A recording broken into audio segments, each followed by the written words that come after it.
Cette nouvelle session est intitulée Digital Workplace et Knowledge Management au cœur de la gouvernance.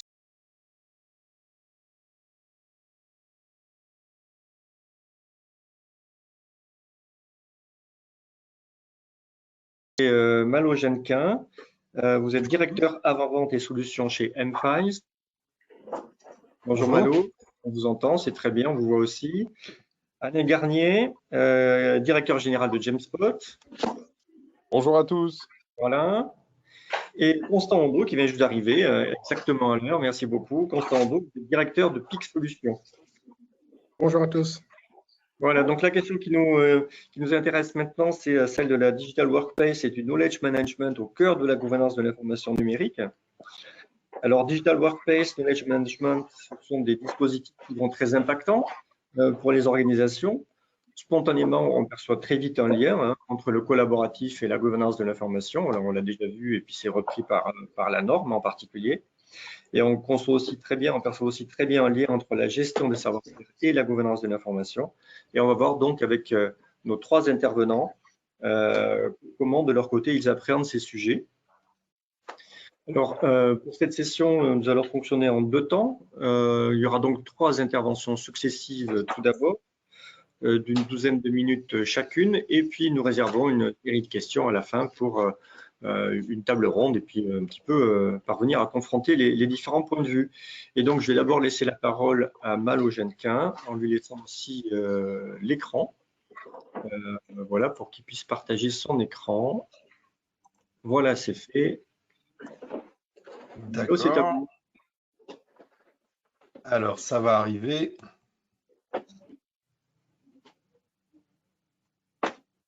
Une petite seconde.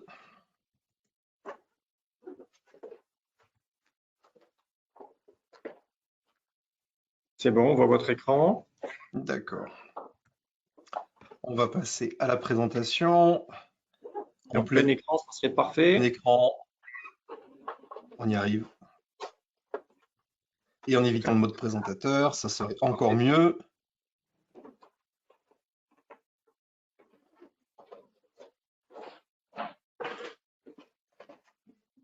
Voilà, dites si ça s'affiche bien pour vous.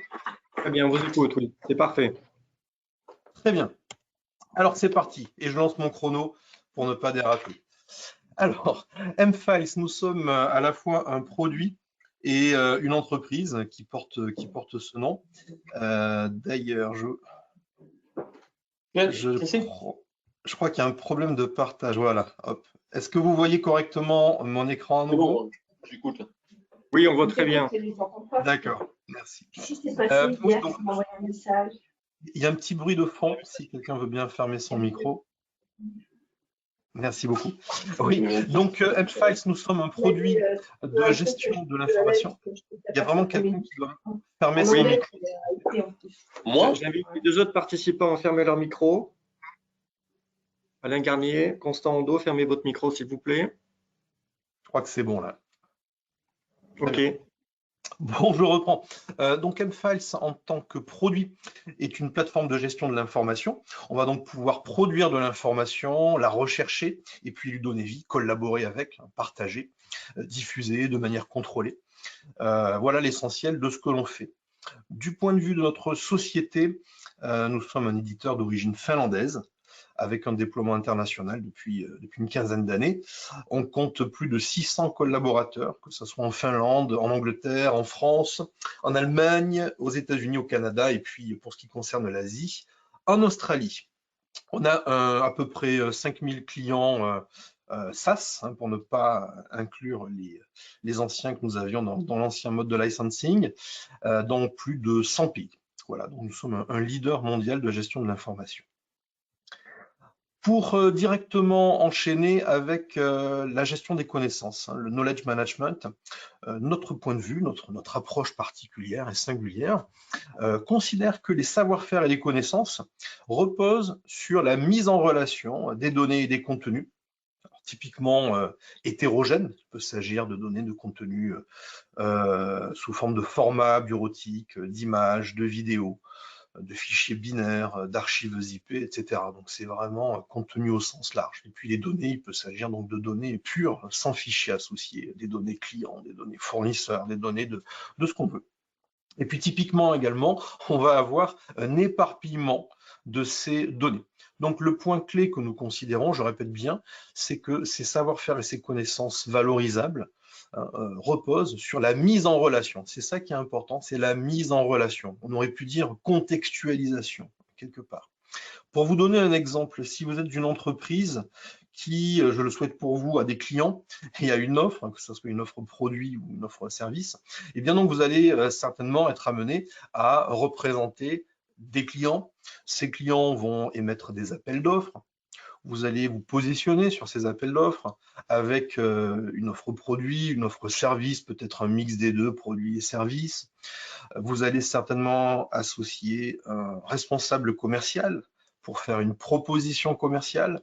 Si ça se passe bien, ça se terminera par un contrat à établir entre votre société et puis le client considéré.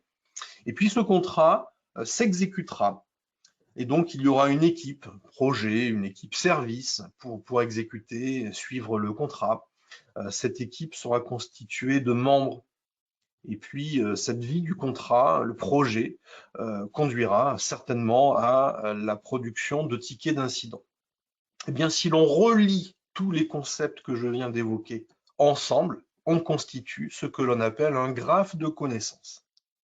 Ça, c'est vraiment la notion fondamentale, c'est la mise en relation au travers d'un graphe constitué de nœuds. Un nœud peut être un client, un produit, un fournisseur, un contrat, un collaborateur, un projet. Vous voyez, tout ça, ce sont des nœuds dans un graphe. Ce graphe, il va falloir le construire et l'approche que nous prenons consiste à le construire sans s'en rendre compte. C'est ça qui est assez sympa. C'est de pouvoir le faire sans être nécessairement dans une démarche totalement consciente, sans avoir à nécessairement faire d'efforts spécifiques pour construire ce graphe. En gros, je suis en train de vous dire que l'utilisation du produit doit idéalement, au quotidien, que l'on soit comptable, que l'on soit juriste, que l'on soit au marketing, au commerce, au manufacturing, etc., mais il faut que cet usage du produit produise des informations, produise des données, produise des documents dont la mise en relation construise naturellement le graphe et le fasse évoluer, voilà, sans qu'on en ait nécessairement conscience. Et puis, il va falloir, au fil du temps, donc enrichir le graphe et pouvoir le faire, je dirais, a posteriori et à la demande. Qu'est-ce que j'entends par là? Vous pouvez être challengé par votre management qui peut vous dire, comme ça, du jour au lendemain, dans le cadre d'un audit, par exemple, eh bien, nous voulons savoir tous les documents que détient l'entreprise sur tel client, ou tous les documents que l'entreprise détient et qui évoquent un tel compétiteur, par exemple. Ou encore, pour vous donner un dernier exemple, on veut savoir tous les documents qui sont RGPD sensibles, qui contiennent des données sensibles au sens des RGPD. Imaginez que vous ayez un vieux fonds documentaire que vous avez récupéré, eh bien, il n'y avait pas du tout de RGPD à l'époque. Ce serait une bonne idée que d'aller a posteriori l'analyser pour pouvoir le marquer, pour pouvoir le distinguer et ensuite pouvoir le traiter de manière différenciée. Ça va être fondamental. Donc, on va devoir rajouter des métadonnées a posteriori par rapport à des enjeux nouveaux, à des objectifs spécifiques qui surviennent durant la vie de l'organisation et où donc le graphe doit être enrichi. Encore une fois, avec des relations nouvelles vis-à-vis de RGPD, vis-à-vis des compétiteurs, vis-à-vis de ce que l'on veut. Parce que tout n'aura pas été capturé à l'origine. C'est ça que je suis en train implicitement de vous dire. Voilà, donc ça c'est très important que ça puisse se faire après coup. Quand on doit distinguer ces contenus particuliers, on va pouvoir les traiter de manière différenciée au travers de workflows collaboratifs, automatiques ou semi-automatiques. Voilà. Au final, on va pouvoir retrouver les connaissances et les savoir-faire par différents angles. Et c'est ça qui est important dans la phrase, c'est par différents angles. nous ne sommes pas tous pareils, on appartient à des équipes différentes, à des métiers différents. Et même, je dirais, à un niveau individuel, on peut avoir, au sein du même métier, pourquoi pas, des approches mentales, cognitives différentes. On a le droit, et tant mieux, à une certaine singularité dans l'entreprise, c'est souhaitable.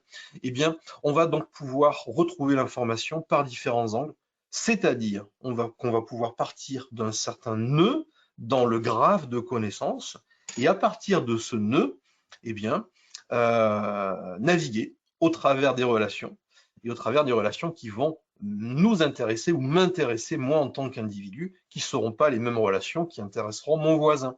Si j'étais par exemple le responsable des achats, je serais intéressé par les contrats pour tel fournisseur, tous les contrats que l'on a depuis des années avec tel fournisseur. Si j'étais au marketing, je pourrais être intéressé par tous les clients à qui l'organisation a vendu tel et tel produit. Peut-être que je suis intéressé par les témoignages clients qui ont pu être constitués. Ou au contraire, me rendre compte que tiens, on a tel client qui a acheté tel produit, on aimerait bien lui demander une interview pour pouvoir en faire un témoignage client réutilisable par ailleurs. Voilà, pour vous donner quelques exemples.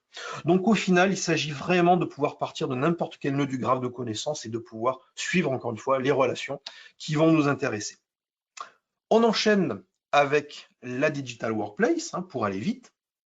Là, les objectifs que l'on aborde, que l'on adresse, sont de pouvoir créer des informations, de pouvoir fédérer à 360 degrés les informations qui existent dans ces systèmes éparpillés que l'on a évoqués il y a quelques minutes.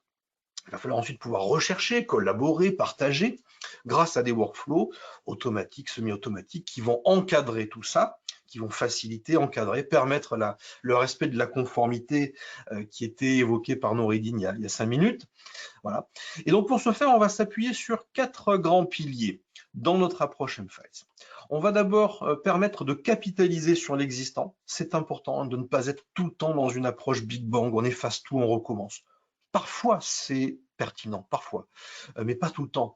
Quand la DSI ou même les métiers sont parvenus au fil des années, parfois des décennies, à construire un référentiel enfin fiable, enfin exhaustif, sans doublon, avec des données propres de qualité, eh bien le moins du monde, c'est de pouvoir capitaliser sur ça. Donc, on va pouvoir s'y connecter et fédérer ces existants sans trop avoir à se soucier pour collaborer de où se trouve l'information que l'on consomme, que l'on accède. On va donc de facto désiloter, c'est le point numéro 2. On va désiloter, et ce qui est plus intéressant encore, c'est de pouvoir transversaliser et avoir cette approche qui va donc traverser l'entreprise, traverser différentes entités pour pouvoir faire circuler l'information. La métaphore que j'emploie souvent à ce niveau-là, elle est économique. Dans l'économie, on parle de célérité de l'argent, c'est-à-dire la vitesse à laquelle l'argent passe d'une main à une autre. Par exemple, vous achetez votre baguette de pain au boulanger, le boulanger va à son tour acheter de la farine au meunier, le meunier va peut-être utiliser cet argent pour s'acheter un tracteur, vous voyez, là l'argent tourne. Quand l'argent passe d'une main à une autre rapidement, l'économie va bien. Et puis tout d'un coup, quand la peur s'installe, on va commencer à thésauriser, l'argent ne circulera plus ou moins rapidement. Et là, justement, en général, ça conduit à des crises. Eh bien, c'est un petit peu pareil avec l'information. Pour que ça se passe bien, il faut qu'elle circule, certes de manière encadrée, mais il faut qu'elle circule, il faut qu'elle soit fluide. Une information qui serait dans un coffre-fort, elle serait certes sécurisée, mais sa valeur, paradoxalement, s'écroulerait. Une information qui ne circule pas, sauf cas très très particulier dans la défense, etc., bien sûr. Alors, en général, une information qui ne circule pas ne vaut plus grand-chose. Il va aussi donc falloir... Pardon ? Petite minute encore. Une petite minute. Il va falloir aussi donc s'intégrer à l'écosystème externe de l'entreprise pour que cette circulation se fasse bien, c'est-à-dire s'intégrer avec l'entreprise étendue, les fournisseurs, les clients, les partenaires. Il va aussi falloir traverser différents systèmes d'information de l'entreprise, que ça soit les outils genre Teams, SharePoint, les CRM Salesforce, Dynamics, que ça soit plus largement les paradigmes Microsoft, Office 365 ou Google Workspace. Donc voilà pour notre approche des Digital Workplace, et puis on va terminer en 1 minute sur un mini retour d'expérience que nous avons dans l'immobilier. Il s'agit de la société Technopolis. Grosso modo, ils vendent des bureaux, ils louent des bureaux de manière flexible aux entreprises qui en ont besoin, avec des services associés. Alors, c'est une assez grosse société qui compte 47 000 collaborateurs, mais je ne vais pas vous faire tout le détail. Ils ont un très gros succès depuis 5 ans, donc ils ont des problématiques liées à cette forte croissance, et notamment liées à la dissémination géographique de ces collaborateurs dans 6 pays sur 16 campus. Et donc, l'approche par serveur de fichiers qu'ils avaient jusque-là a atteint vraiment ses limites en termes de lenteur, de gestion de la sécurité. Et donc, il fallait trouver une solution. Donc, l'approche mFiles a consisté d'abord à modéliser disons, un graphe de connaissances en modélisant le métier. Ça, c'est vraiment, je terminerai par ça, c'est vraiment la leçon, je dirais, un petit peu la synthèse de notre approche, la philosophie de notre approche. Commencer par modéliser l'espace métier adressé. Là, dans le cadre de Technopolis, c'est modéliser la notion de site ou de campus, c'est la notion de clients qui vont venir sur ces campus, c'est la notion de bâtiment, c'est la notion de projet, puisque Technopolis a des approches projets pour réfléchir à des nouveaux services. Donc, c'est aussi la notion de produit, de service, c'est la notion de réunion, c'est la notion d'événement. Donc, on commence par modéliser cet espace métier et ensuite, on va pouvoir y rattacher la production documentaire en s'intégrant à l'écosystème informatique en place pour pas tout réinventer, donc s'intégrer au CRM de Technopolis, s'intégrer au portail intranet. Quand il y en a un, on n'arrive pas avec nos propres outils mFiles, Upshare, mais on peut s'intégrer à l'intranet existant. Et donc, au final, on a permis à l'entreprise de croître sans difficulté et de permettre à ses collaborateurs d'avoir accès à une workplace qui soit productive, qui soit facile d'usage, qui permette de fédérer tout l'écosystème, y compris les clients avec lesquels Technopolis va partager des documents, que ce soit des factures, des brochures sur comment on gère le site, les procédures d'évacuation, etc. Et faire tout ça donc de manière vraiment simple, productive, complète. Quel que soit le lieu dans lequel on travaille, quel que soit le site, quelle que soit la langue, parce que là, vous voyez bien, il y a une dimension internationale, donc multilangue, multi-time zone. Il faut pouvoir avoir une workplace qui gère toutes ces dimensions-là. Et nous y sommes donc parvenus. Je m'arrête ici, puisque j'ai atteint la fin de mon intervention. Merci beaucoup, Malo. Donc, je passe la parole maintenant à Alain Garnier.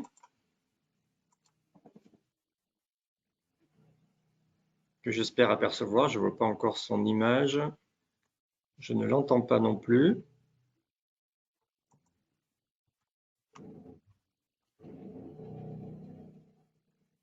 Alain? Je suis là, mais pendant que j'étais en train de régler. Voilà, j'étais en train de régler le général de Jamespot et nous allons vous entendre à votre tour concernant Jamespot par rapport à la Digital Workplace et au Knowledge Management et à la gouvernance de l'information. Alors, est-ce que là, ça passe en plein écran? Tac, voilà, je vais mettre plein écran, diaporama. C'est bon, vous voyez là? C'est bon? C'est bon, très bien, plein écran. Ouais, super. Donc, merci Michel. C'était très intéressant et merci encore de faire cette journée autour de la gouvernance de l'information, parce que c'est un sujet qui nous est cher à Jamespot. On est impliqué d'ailleurs y compris dans des cercles autour de ces réflexions-là depuis plus de 15 ans maintenant. Et je vais vous donner un petit peu un aperçu comment effectivement on traite ces questions un peu d'actualité autour de la Digital Workplace et de la gouvernance de l'information. Donc Jamespot, juste pour dire déjà qui on est, donc on propose une plateforme collaborative justement du futur de la communication dès maintenant, parce qu'on sait qu'aujourd'hui on est passé dans un autre monde digital et on embarque nos utilisateurs dans une expérience vraiment unique qui leur permet de collaborer de manière permanente et ce, d'où qu'ils soient. C'est ce qu'on va regarder juste après. Et notre ambition, parce que faut voir que derrière tout ça, il y a vraiment un mouvement très très profond en fait, c'est que notre conviction, c'est qu'il faut tout réinventer dans le digital, avec des outils simples, puissants qu'attendent les utilisateurs et offrant un maximum d'autonomie.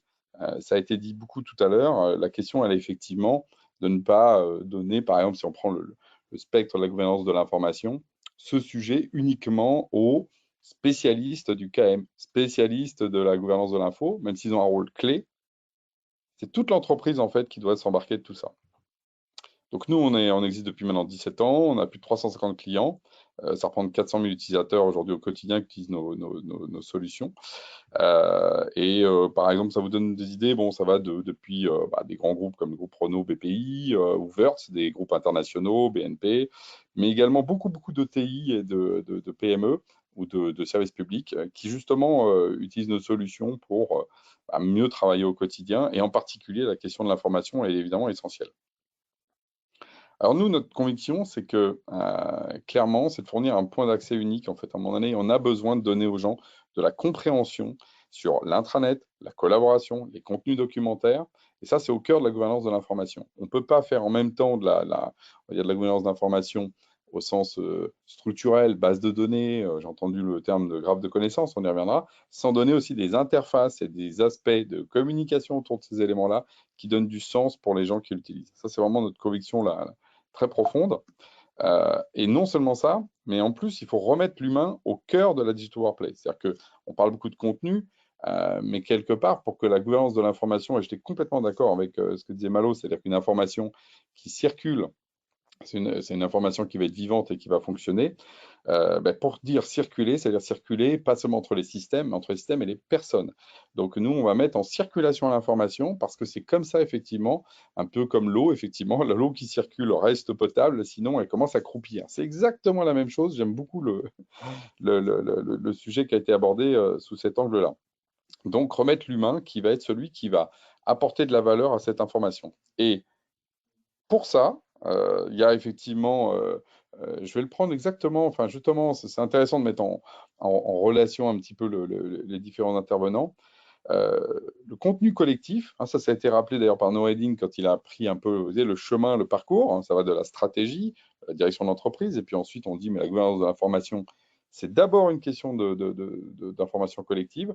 Donc pour nous, le contenu collectif, c'est la clé du knowledge management. Et par exemple, je vais vous prendre un parcours. Nous, on part depuis de ce qu'il y a de plus trivial, c'est-à-dire le fameux commentaire. Commentaire dans un système, que ce soit un réseau social, intranet, commentaire sur un document, commentaire dans n'importe quel système. Et nous, on va fabriquer de ce commentaire le départ pour pourquoi pas poser une question qui pourra amener une réponse. Parce que si j'ai amené un commentaire, mais où est-ce qu'est le nouveau catalogue des formations, il est où, il est où, le fameux question de rechercher de l'information va se transformer en question-réponse. Où est-ce qu'il est? Quelqu'un va peut-être apporter une réponse. Et ensuite, on va monter encore d'un niveau, par exemple, pour dire collectivement, il y a des gens qui vont dire, mais ça, c'est une question fréquemment posée, les fameux FAQ. OK. Et ensuite, on pourra ensuite transformer ça dans des bases de connaissances, et en particulier en structurant ça par des ontologies. Et là, dans Genspot, vous retrouverez tout ce qu'a décliné d'ailleurs la logique de modélisation dont a parlé Malo. À un moment donné, effectivement, il faut construire, on va dire, tiens, il y a des contenus typiques. Ça, c'est un site. Ça, c'est une personne, ça, c'est un projet, ça, c'est un client, et qu'effectivement, ils ont des propriétés, des champs, etc. On va commencer à structurer l'information, et tout ça, en plus, avec des logiques d'ontologie. Donc, vraiment, notre approche, nous, pour cette logique de KN, c'est de dire, aujourd'hui, pour que ça fonctionne, il faut plutôt réfléchir avec ce graphe de connaissances, je reprends la target, mais sans grand plan, forcément, au départ. Il peut y en avoir un, mais souvent, celui qui pose problème pour les gens au quotidien, c'est ce qui, justement, est en dehors des bases de connaissances qu'on a construites dans le temps, et qui fait justement l'innovation, sans effort. Alors là, quand on dit comment ça, sans effort, oui, il faut toujours des efforts. Finalement, pas tant que ça. C'est-à-dire que quelqu'un dont le métier est justement, par exemple, de répondre à des questions internes par le support, etc., peut finalement fabriquer du KM sans le savoir. Nous, c'est vraiment ça notre logique. Comment on met tous les opérationnels pour qu'ils fabriquent des choses. Et tout ça pour améliorer la qualité. Parce que finalement, si on regarde les points qu'avait mis Noureddine tout à l'heure, sur je crois qu'il y avait 6 axes importants. Disponibilité, nous typiquement le réseau social, Digital Workplace, c'est de la disponibilité. Accessibilité, évidemment, nous on donne ça accès en mobile ou sur desktop à tout moment avec des notifs, etc. Ensuite, il y a la confidentialité, essentielle. Quelle information, qui a le droit de voir quoi, etc. Sécurité, donc là, on revient vraiment aux questions plutôt essentielles du SaaS, comment on sécure les informations. Et puis, il y a intégrité et qualité. Et c'est là où, effectivement, souvent, les systèmes sont pas au niveau en termes de qualité. Et nous, notre approche, c'est d'améliorer cette qualité en continu, comme le travail continu, par justement l'amélioration depuis, par exemple, l'exemple que je vous ai donné, d'un commentaire jusqu'à une ontologie, pour faire que justement l'entreprise progresse au quotidien sans avoir besoin de tout remettre à plat quand justement on est en train de réfléchir à la gouvernance de l'info. C'est vraiment ça notre approche.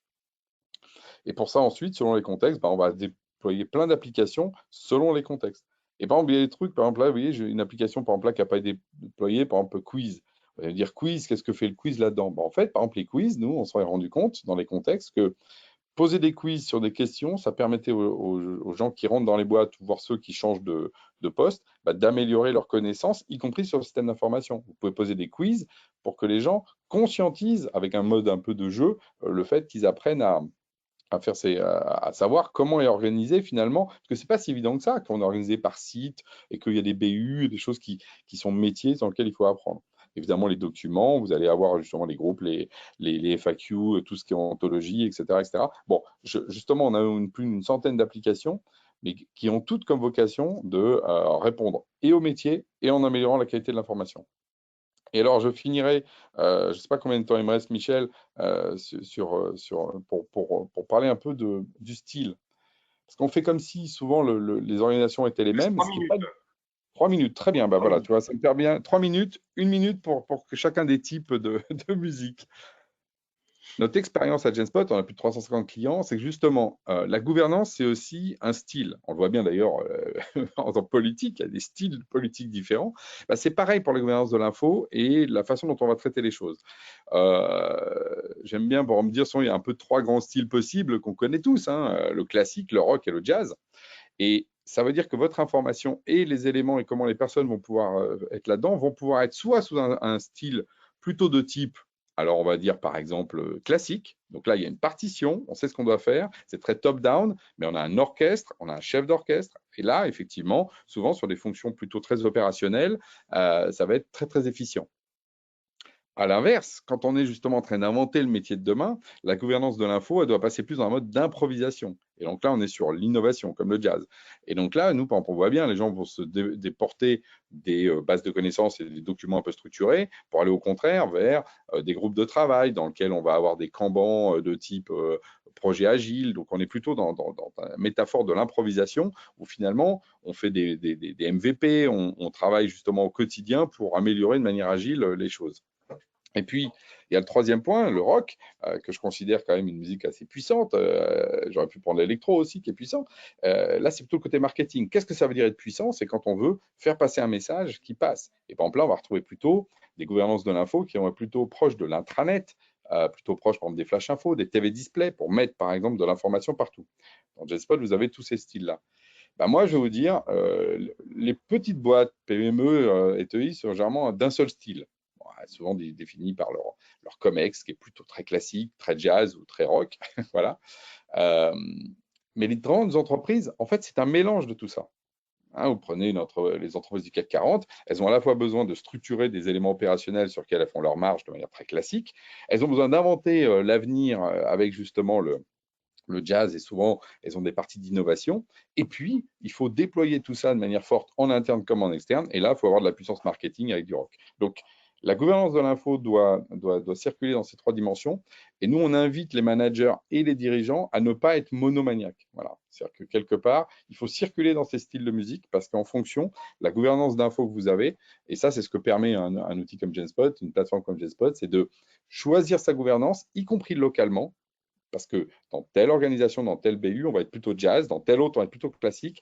Et souvent, on voit des débats un peu, je mets des guillemets stériles, dans certains groupes projets, parce que finalement, ils veulent concilier jazz et classique, par exemple, partition et improvisation. Or, ce n'est pas possible. On fait l'un ou l'autre.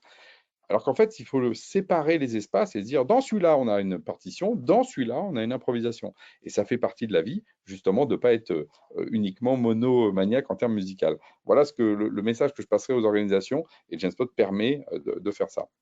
Voilà, je vous invite à découvrir. De toute façon, nous, on a aussi un essai gratuit pour voir à quoi ressemble Genspot. C'est aussi ça la puissance de l'essai immédiat, où vous pouvez voir à quoi ça ressemble.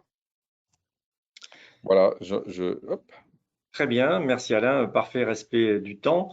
Donc je vais passer la parole maintenant à Constant Hondo, en sachant aussi que donc les 3 intervenants se retrouvent à la fin de cette session pour les questions posées par nos webinaristes. Voilà, Constant Hondo, rebonjour. Je vais vous donner le partage d'écran pour que vous puissiez faire votre présentation. Voilà, normalement c'est bon. Est-ce que ça marche de votre côté? Oui, très bien, on voit votre écran. Parfait. Vous m'entendez bien aussi, je suppose? Oui, on vous entend aussi. Reste à mettre en plein écran. Oui, c'est ce que je suis en train de faire. Alors, bonjour tout le monde. Je m'appelle Constant Do, je suis le directeur de la société PIC Solutions, basée à Strasbourg, Paris et en Suisse. En fait, je vais vous parler un peu d'une approche différente, qui est en rupture de ce que vous connaissez déjà depuis de nombreuses années, une rupture sur le knowledge management. On parle, nous, de gestion des savoir-faire, du know-how management. Pour illustrer cela, j'aimerais vous présenter cette image. Et vous voyez la personne à gauche, qu'on va appeler Pierre, qui est face à un problème, peut-être une fuite d'huile sur une installation. Et là, il se dit, mais qu'est-ce que je dois faire? Quelle décision je dois prendre? Sachant qu'il n'a pas le temps d'aller consulter une base de données, il n'a pas le temps d'aller... Ce dont il a besoin, c'est le retour d'expérience face à des problématiques similaires. Il a besoin de savoir s'il doit appeler son chef, s'il doit être en panique et sortir parce que c'est une urgence, ou simplement il y a un bouton à appuyer qui pourrait empêcher cela. Vous avez Amélie, qui est à droite, qui est responsable des business process d'une entreprise. Elle est peut-être spécialiste du Lean et régulièrement sur des procédures, sur des process. Il y a des gens qui rencontrent des problèmes. Comment faire pour capitaliser tous ces problèmes, pour l'aider à améliorer ces processus, faire de l'amélioration continue? Regardez aussi le customer service qui est à droite, là, à gauche, pardon, en bas. Ils répondent en temps réel aux questions que les clients vont poser. Et là encore, les clients vont parler différentes langues, mais aussi poser des questions qui, peut-être, ils n'ont pas les réponses. Comment faire pour trouver la bonne réponse à la bonne question? Et en gros, comment faire pour trouver la solution par rapport au problème qui est exposé? Donc ici, ce dont chaque personne a besoin, c'est le savoir-faire. Face à un problème, quelle est la solution? Et c'est sur ce domaine-là précis qu'on se positionne. Être capable d'apporter un savoir-faire, en anglais on parle de actionable knowledge, des réponses concrètes face à des situations particulières. Alors, pour cela, on capitalise sur les bases documentaires. On capitalise aussi sur les retours d'expérience, la connaissance tacite. Vous voyez ici, je parle de human know-how, ce qui n'est pas documenté. Parce qu'il faut le dire, les gens qui sont sur le terrain, pas tout le monde sait écrire. Certains parlent différentes langues, ne parlent pas français. Comment faire pour capitaliser sur leur retour d'expérience aussi? Il y a des processus et des procédures qui sont documentées. Comment faire pour capitaliser dessus? Des PLM, des ERP, et même des fois les capteurs envoient des informations ou des datas qui peuvent influencer notre décision.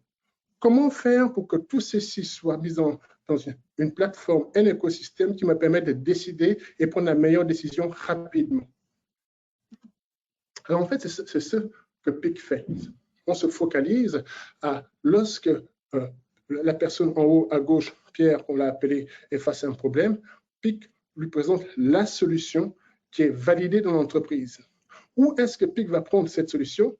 L'analyse automatique des millions ou des milliers de données pour comprendre tout seul par rapport à une problématique exprimée, quelle est la solution recommandée dans l'entreprise.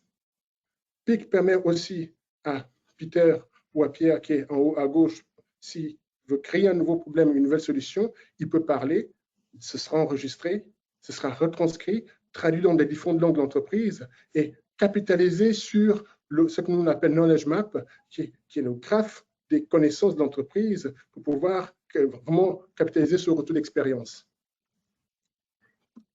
Donc, en gros, quel cap il faut passer pour faire du knowledge management au know-how management? Le knowledge management, vous savez tous ce que c'est. Ça fait des dizaines d'années que ça existe. Et si vous allez sur le terrain, c'est là parce qu'il faut le faire. Mais la pertinence des informations qu'on retrouve dans les documents n'est pas toujours aussi évidente que cela. Alors, du coup, ce qu'on fait, c'est qu'on va pouvoir charger dans PIC des bases de données, des wikis, des documents, des brevets, peu importe. On va pouvoir capter en temps réel, par l'image, par le son, par la vidéo, des retours d'expérience. On va pouvoir construire dans PIC des processus et des procédures. On va se connecter à des bases comme SAP, des CRM et même à des capteurs. Et la chose particulière que PIC fait, c'est que dans tous ces écosystèmes, dans toutes ces plateformes, il va extraire les problèmes, les risques, les solutions et les procédures d'une manière automatique pour les présenter à l'utilisateur quand il en a besoin et dans la langue, dans sa langue natale. Alors, si je vais synthétiser un peu ce que PIC fait. En fait, on va charger les documents, que ce soit des documents, ça peut être des transactions de SAP, CRM ou peu importe. On va aussi capter des données qui peuvent venir des capteurs ou ailleurs. De ces informations, on va faire une analyse pour identifier les problèmes et les solutions et construire une carte de connaissances automatiquement. On va pouvoir intégrer les retours d'expérience des personnes en temps réel, la connaissance tacite, ce qui n'est pas documenté, parce que l'effort pour le documenter est tel que ça ne vaut pas la peine. Et par contre, si on pouvait parler, si on pouvait prendre une photo, ce savoir-faire-là, ce retour d'expérience va être agrégé dans le cadre de connaissances pour pouvoir la nourrir. On va ainsi pouvoir identifier et partager les bonnes pratiques. Et on va pouvoir faire de la prédiction et de la gestion de risques. Donc, le savoir-faire, c'est ce qui permet de prendre des décisions, pas d'informer, pas de dire qu'on a de la connaissance, mais je suis face à une situation, qu'est-ce que je dois faire? Et c'est sur ce domaine-là que PIC se focalise. Et bien entendu, pour y arriver, il faut avoir l'information, il faut avoir la connaissance. Donc, si je synthétise, lorsqu'on est face à un problème, PIC va trouver les solutions tout seul, dans les différentes bases ou documents existants. Si on a une idée, PIC va nous informer des risques en disant cette idée, il y a déjà 250 personnes qui l'ont eue dans l'entreprise et voilà les conséquences de la mise en œuvre de telle idée. Lorsqu'on a une action à faire, PIC va nous proposer des procédures, étape par étape, avec vidéo, de ce qu'il faut faire et comment le faire. Ce slide synthétise bien la valeur ajoutée que PIC donne à l'utilisateur final. Deux exemples. On a eu le plaisir de travailler à la région Grand Est pendant la crise du Covid-19. Plus de 20 000 documents chargés en très peu de temps. Chaque document faisait quelques dizaines de pages. Et le préfet demandait quels sont les 5% des problèmes de la région qui auront 80% d'impact sur la population. Quels sont les 20% des problèmes qui représentent 80% des soucis de la population? PIC a été capable de répondre à cette question et ça a été intégré dans le projet Grand Est qui aujourd'hui est en train d'être déployé pour l'évolution économique de la région.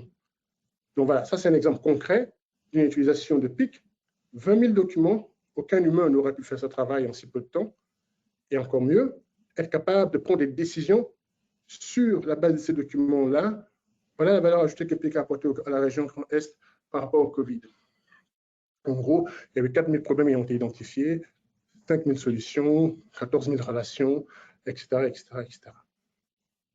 Un autre exemple, le groupe Berry, c'est 50 000 employés, bon, c'est une grosse société, mais on travaille aussi avec des PME. Ils ont capitalisé tous les retours d'expérience des plaintes des clients. Donc, ça a permis d'identifier et de standardiser les processus. Donc, être capable de capturer en temps réel les problèmes de leurs clients, être capable de trouver des solutions en temps réel sur ces problèmes-là, être capable de faire du prédictif pour prévoir l'évolution des connaissances ou des problématiques possibles chez leurs clients, et être capable de faire l'amélioration continue des processus qui sont chez leurs clients. Gain à peu près 3 millions de dollars ou d'euros par année. Deux exemples simples pour vous montrer qu'en fait, on fait une rupture dans la gestion des connaissances.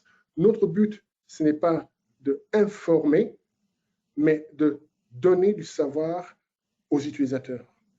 Savoir qui leur permet de décider, prendre des décisions, de se former et de changer l'orientation des actions qu'ils sont en train de prendre. Donc voilà, je pense que je devrais être dans les temps. Je voulais faire expressément court parce que je pense que c'est une idée assez simple, mais certes en rupture, mais je pense que la plupart des entreprises ou des personnes qui sont connectées aujourd'hui reconnaissent cette problématique, cette douleur qui existe depuis de nombreuses années et qui enfin a une solution aujourd'hui. Merci Constant, effectivement vous êtes parfaitement dans les temps, hein. Merci beaucoup d'avoir respecté ce timing. Donc je vous rappelle que vous avez la possibilité de poser des questions dans le petit module de questions de notre plateforme. Parallèlement, j'invite donc Malo Genquin et Alain Garnier à nous rejoindre pour pouvoir un petit peu débattre. Voilà, merci d'être de nouveau présents tous les trois. Alors en attendant les questions, écoutez, moi je vais commencer par vous en poser une.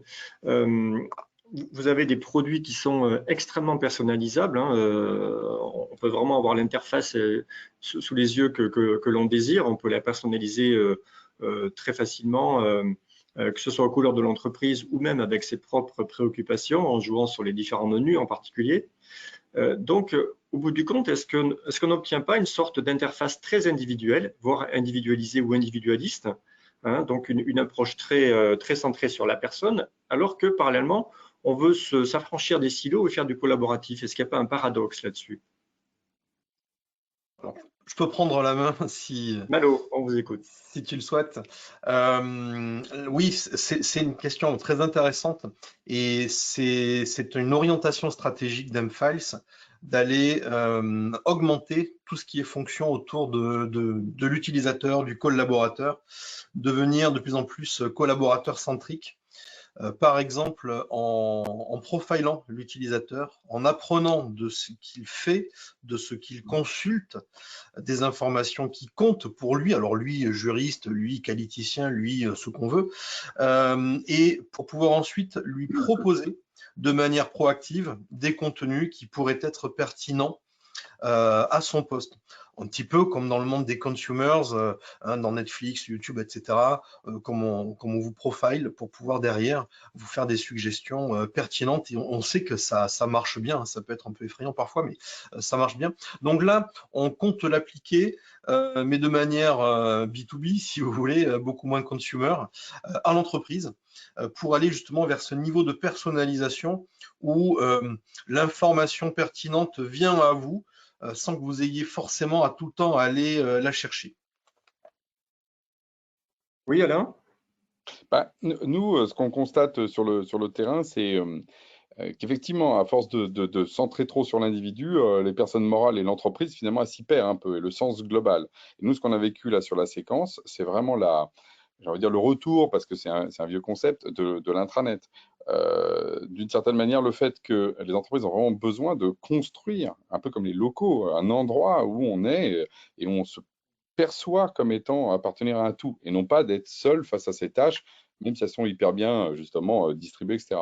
Et donc on a ce retour-là, et j'ai envie de dire, qui fait une pierre deux coups, parce qu'en même temps, il y avait une problématique sur l'intranet, beaucoup d'intranets on-premise installés, un peu vieillissants, etc. Donc on a beaucoup de projets de ce type-là, c'est-à-dire refondre l'intranet parce que c'est vieillissant, et tant qu'à faire, justement, on sait qu'aujourd'hui, c'est un vrai problème, il faut redonner du sens collectif.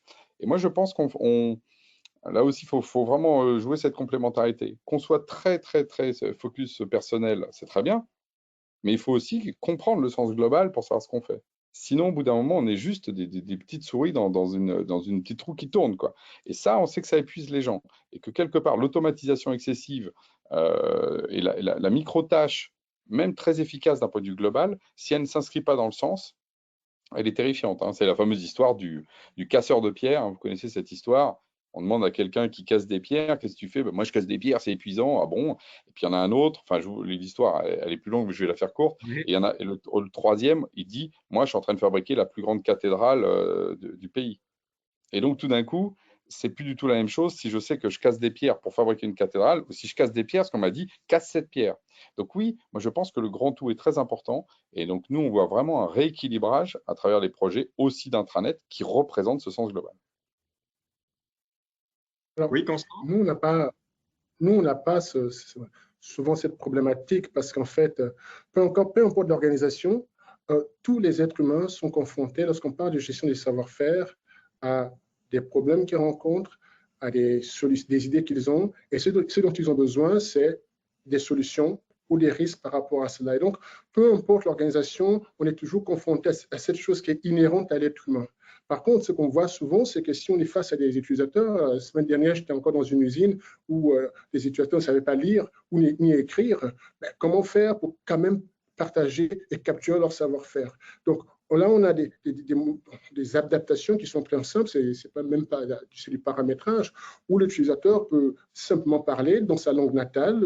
S'il parle espagnol, il parle espagnol, polonais. Là, je suis en Pologne actuellement, il parle polonais. Et puis, automatiquement, son savoir va être capturé et la stratégie de retransmission de ce savoir au reste de l'organisation, c'est là où on a du paramétrage à faire. Mais l'essence même de l'être humain, c'est être confronté à des problèmes et chercher des solutions.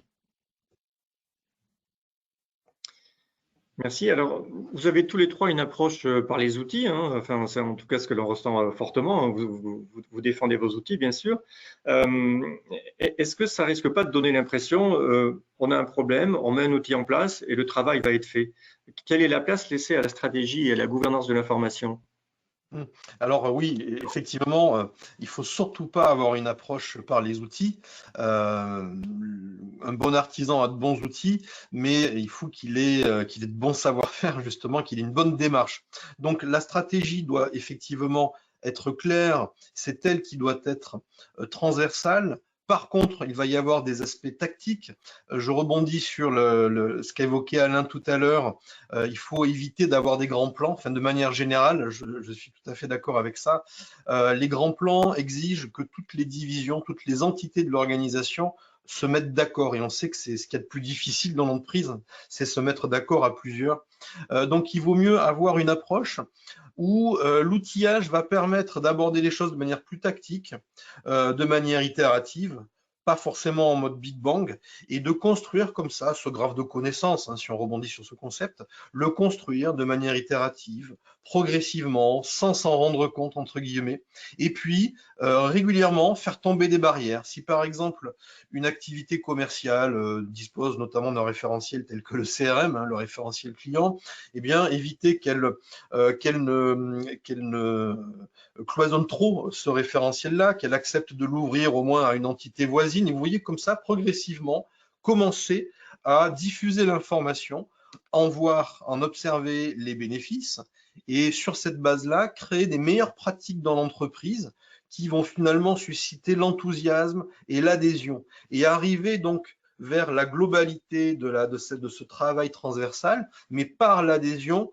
plutôt que par une démarche top-down un petit peu tyrannique que la direction générale voudrait forcer, mais qui en général donne de mauvais résultats. Bah, si je peux mettre un point, il y a quelque chose, je t'écoutais Michel et je me disais, bon, bien sûr, il y a toujours l'idée évidemment d'avoir une méthode qui est associée et très clairement, nous par exemple Genspot, que ce soit par nous ou par nos partenaires, il y a une méthode pour déployer des outils collaboratifs, des digital workplace, des outils de knowledge management. Mais ce qui est nouveau, c'est qu'en plus, les outils eux-mêmes embarquent la méthode. Je m'explique. Nous, par exemple, quand on déploie un Genspot, il va y avoir la problématique de prise en main de base de connaissances sur l'outil en tant que tel, et par exemple les premiers pas qui vont eux-mêmes être, et le support intégré, qui va être dans l'outil lui-même. C'est-à-dire que dans la méthodologie projet, on réfléchit, alors surtout évidemment quand on commence à avoir des populations importantes, hein, je parle de plusieurs milliers à partir de là, on va mettre dans l'outil, y compris la connaissance de l'outil et pourquoi et comment est-ce qu'il fonctionne. Et pas l'outil en tant qu'outil, l'outil en tant que, justement, le rapport à l'artisan, à quoi il sert. Et par exemple, les premiers pas, nous, on sait que c'est essentiel.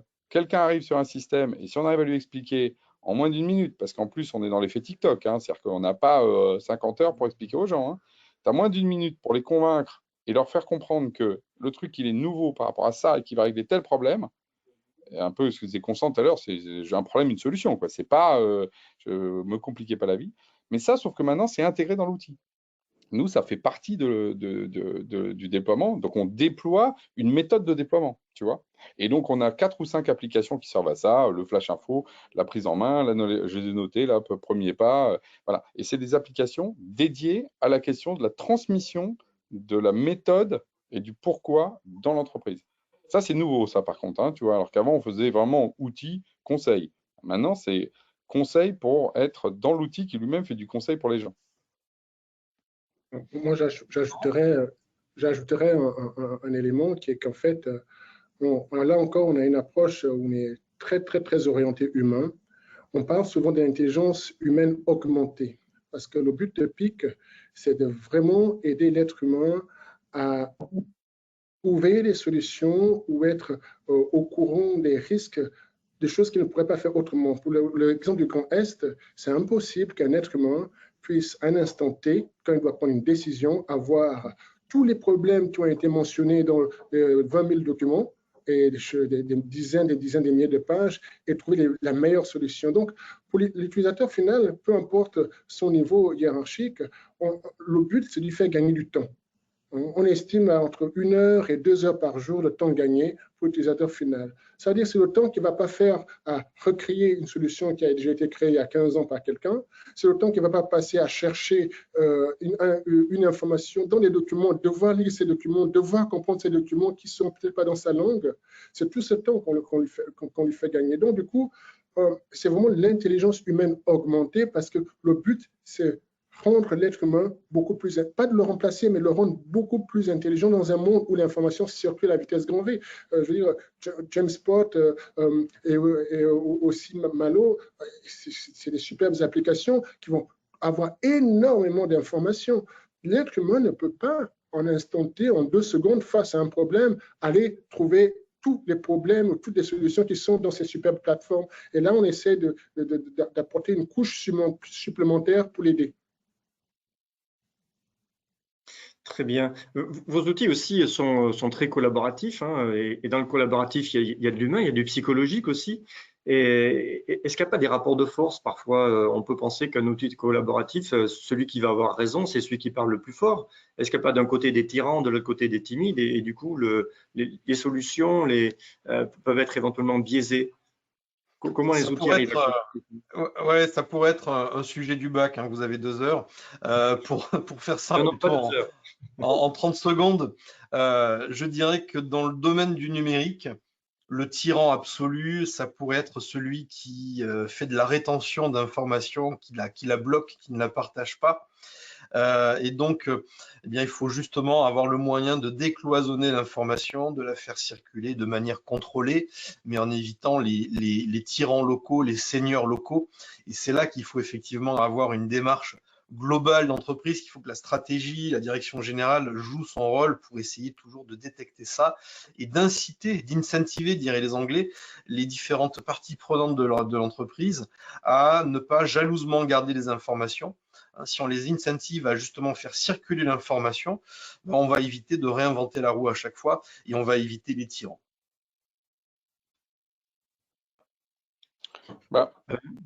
Vu qu'on répond, moi je pense que tu poses une vraie question, mais qui est sous l'angle effectivement sociologique et psychologique.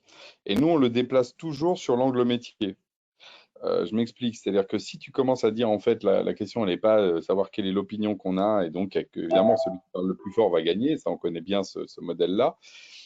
Les réseaux sociaux grand public, par exemple, sont beaucoup là, dans ces modèles-là. Si tu es dans le métier, tu es dans une autre question. Tu es dans le problème qu'on a évoqué là, dans les cas concrets B2B, parce qu'on est souvent, nous, dans le B2B, c'est je suis là pour régler le problème de mon client, par exemple.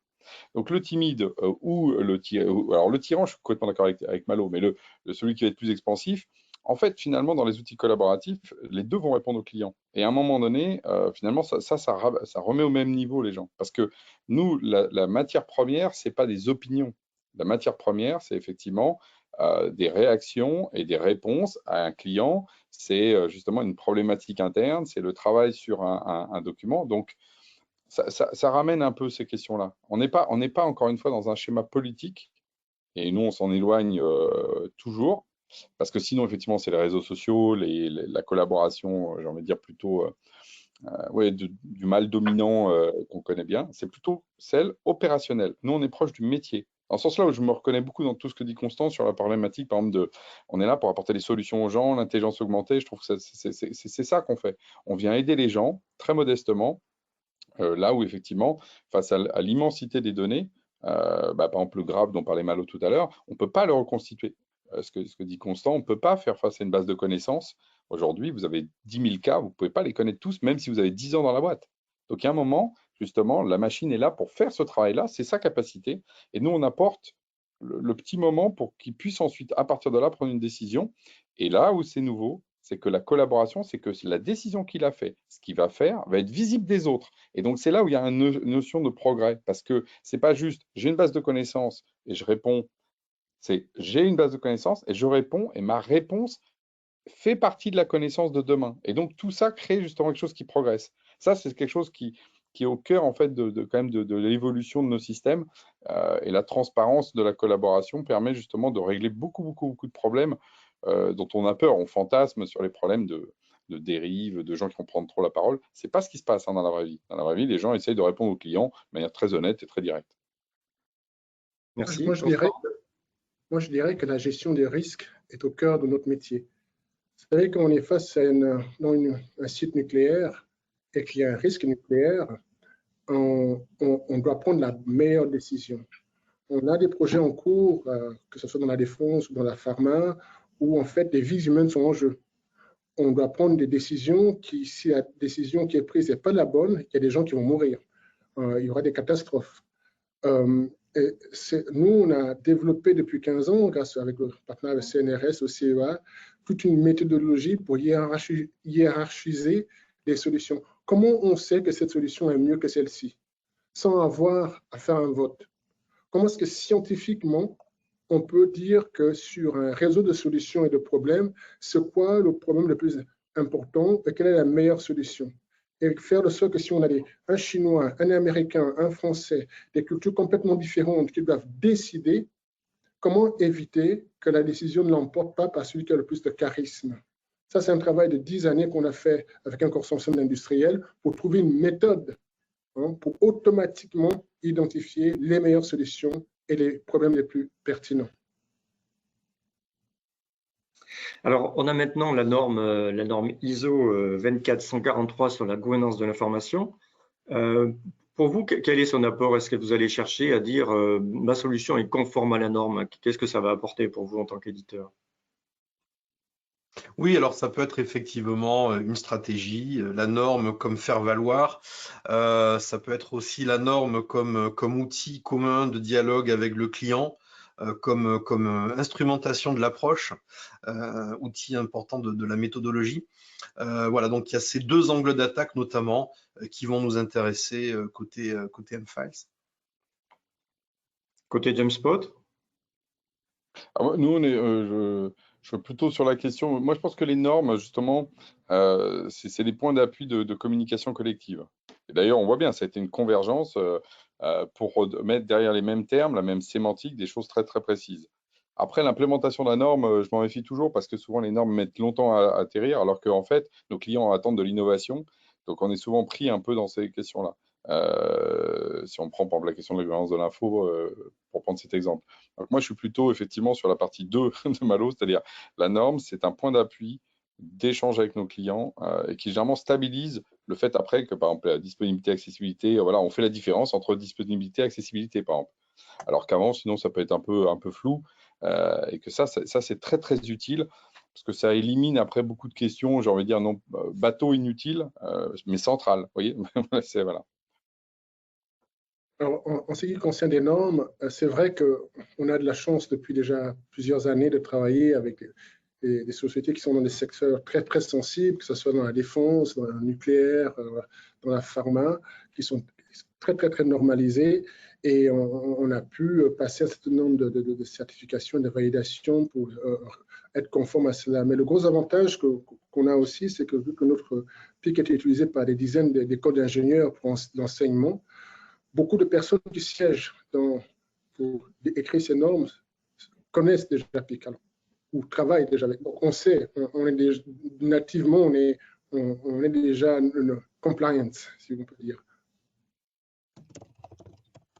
Très bien. Écoutez, merci beaucoup. On arrive au terme de cette session. Vous avez été très discipliné sur les temps de parole et puis sur les différentes interventions à la fin. Il n'y a pas eu deux personnes qui parlaient en même temps. C'est parfait. Peut-être que vous voulez donner un mot de conclusion chacun, rappeler un dernier message, un conseil? Bien écoutez, moi je trouve que ça a vraiment été un débat très intéressant. Vous avez vu à la fois la singularité de chacune des approches, également des points de convergence, des points même je dirais, de vocabulaire qu'on s'est trouvé en commun sans s'être synchronisé au préalable. Donc ça vous montre quand même qu'on va grosso modo globalement dans la même direction. Je dirais que ce qui me paraît fondamental, c'est d'essayer d'avoir une cohérence dans les démarches, dans les approches. On a parlé de knowledge management, avec notamment cette notion de graphe, de connaissances qui peuvent permettre, comme le disait Constant, derrière d'aller trouver des solutions. Il ne s'agit pas juste d'accéder à l'information, mais derrière de pouvoir capitaliser sur l'information, en extraire des réponses à des problèmes concrets. Et on a en même temps cette dimension digital workplace où les collaborateurs doivent pouvoir créer, partager. Donc ces deux notions de gestion des connaissances et de digital workplace se combinent de nos jours. L'utilisateur doit pouvoir vraiment capitaliser sur ces deux dimensions pour être productif, et c'est vraiment clé pour inscrire cette démarche-là dans quelque chose de systématique au sein de l'entreprise, de mettre au point une gouvernance de l'information, de considérer que le numérique génère de véritables actifs, constitue vraiment le patrimoine, le nouveau patrimoine de l'entreprise, au-delà de son patrimoine physique. Il y a un patrimoine numérique qu'il faut effectivement capturer, préserver, pérenniser, et non pas le laisser filer en considérant que tout ça est inutile.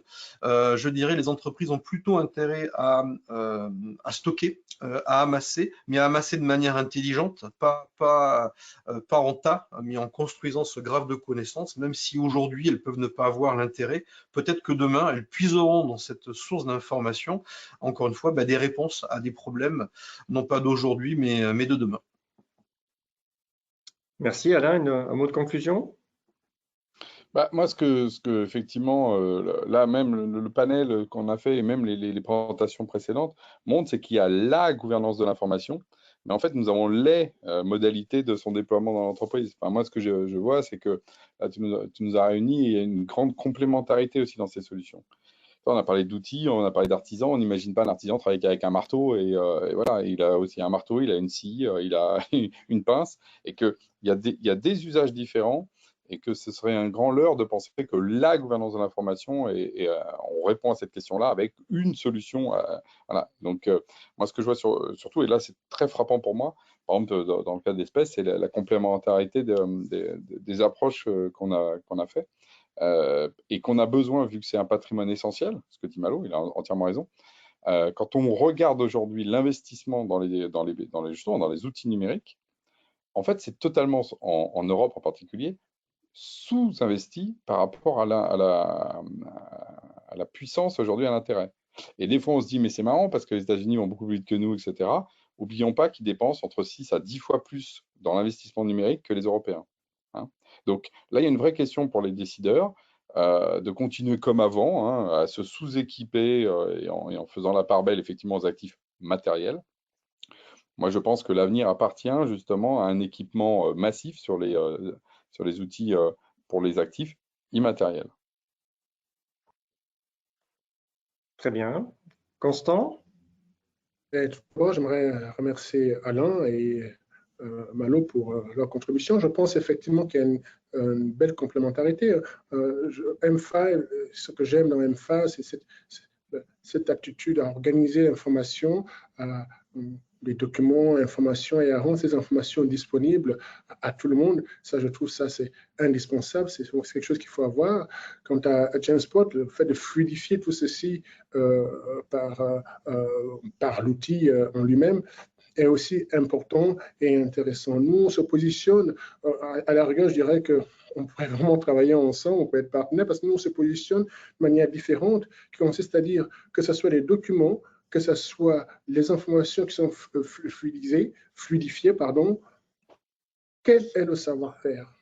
Comment faire pour capitaliser ce savoir-faire-là et le rendre disponible n'importe où, n'importe quand, en n'importe quelle langue? Comment faire pour l'augmenter en s'interconnectant soit des capteurs, soit à d'autres bases qui peuvent influencer les décisions. Et comment faire pour faire du prédictif sur qu'est-ce qui va arriver, les risques, etc., sur la base de tout ceci. C'est ça notre positionnement et je pense qu'aujourd'hui, si on veut se différencier en France et au niveau européen, l'aptitude à gérer le savoir-faire dans une période où le taux de rotation des employés est important, la population des employés est vieillissante. Comment faire pour capter tous ces retours d'expérience, savoir, et ces bibliothèques ambulantes avant qu'elles partent? C'est l'enjeu que toutes les entreprises ont. Et aujourd'hui, on peut le faire. C'est faisable. C'est un temps de formation de 30 minutes. C'est faisable et c'est moins pénible qu'il y a 10 ans. Donc, il ne reste plus qu'à s'équiper correctement et mettre en place des gouvernances qu'il faut pour y arriver. Très bien. Je vous remercie beaucoup pour vos conclusions. Merci Malo Genquin, merci Alain Garnier et merci Constant Hondo. Donc, c'est la fin de cette session. Mais notre journée n'est pas finie. Nous allons faire une petite pause et nous reprenons à 11h30 exactement pour un retour d'expérience au niveau de la région Auvergne-Rhône-Alpes. Donc, petite pause. À tout à l'heure, 11h30.